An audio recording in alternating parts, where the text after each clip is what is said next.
A nurse in the Netherlands has admitted to colleagues that he killed at least 20 patients, all of which were coronavirus patients. We understand that his name is Theodore V. I don't know if the last name is an abbreviation or if that is literally his full name, but either way, Theodore V, 30 years of age, was said to have been concerned about the suffering of his victims whilst working as a nurse at the Wilhelmina Hospital in Assen, the Netherlands. He was arrested 3 weeks ago at his home after confessing to staff whilst being treated at a mental health clinic. Prosecutors said that he indicated several times in his conversations with mental health staff that as his role as a pulmonary nurse, he had prematurely ended the lives of 20 patients during the coronavirus pandemic. The suspect allegedly performed medical procedures on patients who, in his view, were terminal and suffering without instructions from a doctor. So he wasn't asked to do anything by the doctors particularly. He took it upon himself.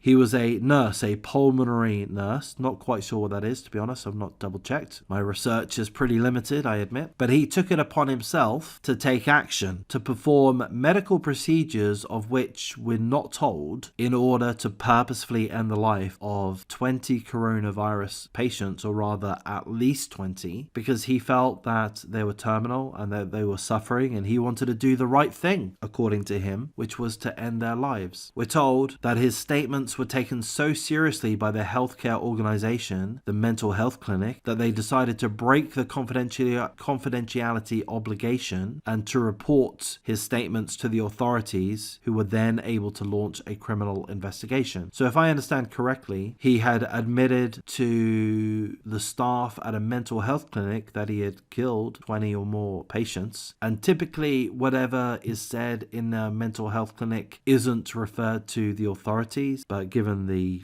obvious severity of his statements, the medical health clinic did the right thing and released that information to the authorities, who enacted an investigation. We're told that the suspect has been ordered to remain in jail for another 30 days of pre-trial detention, and I've got to say that I do hope the Netherlands aren't considering releasing this guy. I'm not an expert in any nation's laws, least of all the Netherlands, but I do hope that they have the ability to detain this suspect for as long as it takes. That's my hope. He has admitted to having killed 20 or more COVID patients, acted without regard to the doctor's instructions, performed medical procedures to end the lives of at least 20 COVID patients. Okay, he felt he was doing the right thing, so he says. He felt that the victims were terminal, they were going to die inevitably. He felt that they were suffering. Presumably they were suffering, presumably they were heavily ill, but he took it upon himself to purposefully end their lives. So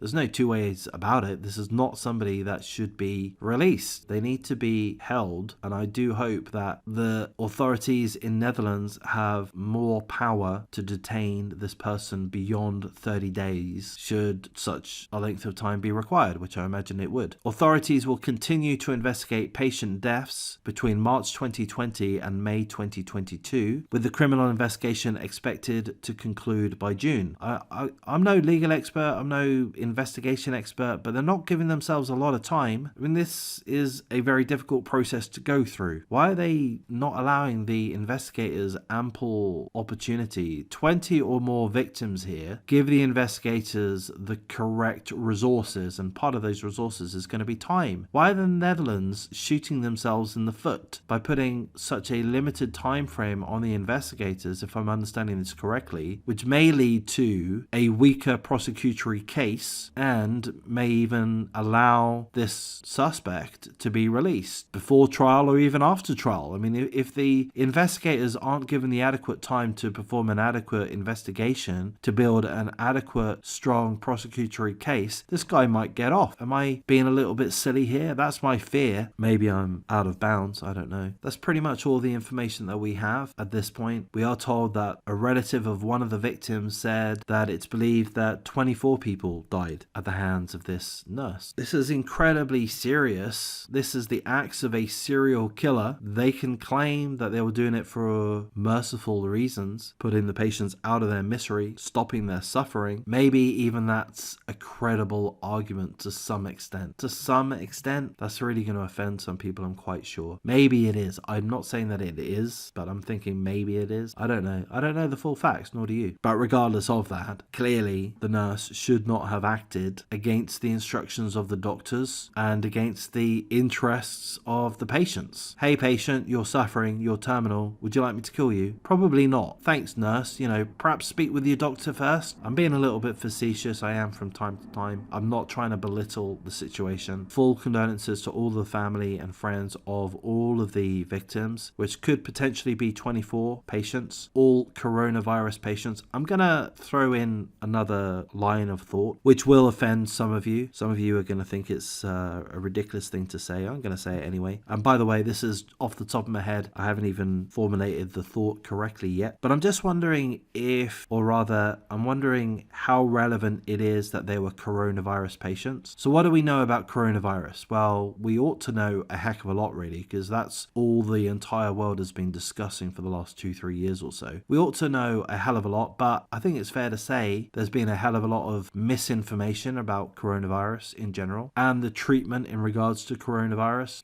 Oh, you're not allowed to use this drug is terrible. Oh, actually that drug works really well. There's been all kinds of misinformation and chopping and changing, and I'm not going to dive into it fully, but I am going to ask this question: how relevant is it that they were coronavirus patients? Could this nurse have been influenced by the absolute hysteria that there was worldwide in regards to coronavirus? I mean, we were suffering fear. I was, for a period of time, extremely fearful. Maybe not extremely fearful, but yeah, pretty fearful about coronavirus. We were told that it's a pandemic, that anyone could catch it, that it's airborne. We must wear a mask. No, we must wear 2 masks. No, we should really wear 3 masks. We're not allowed out of the house unless it's to protest for BLM or something. We're not allowed to eat in restaurants unless it's in a tent. Yeah, can you remember that? New York City? You weren't allowed to eat in restaurants, but they built these tents and then somehow it was okay to eat in the tent.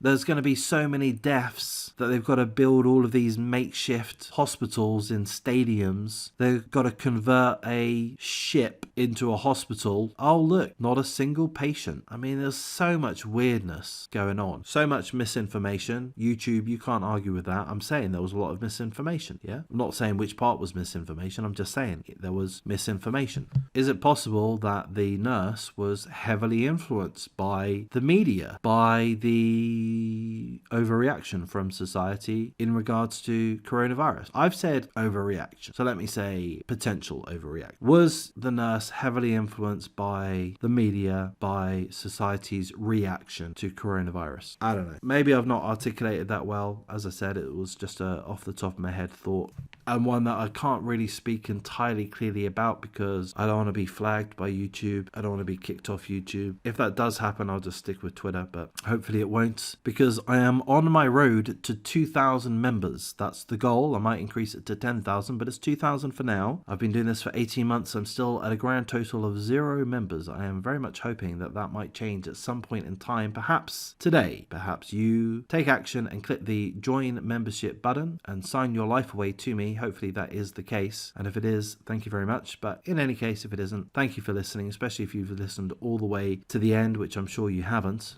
But anyway, thanks for listening. Take care.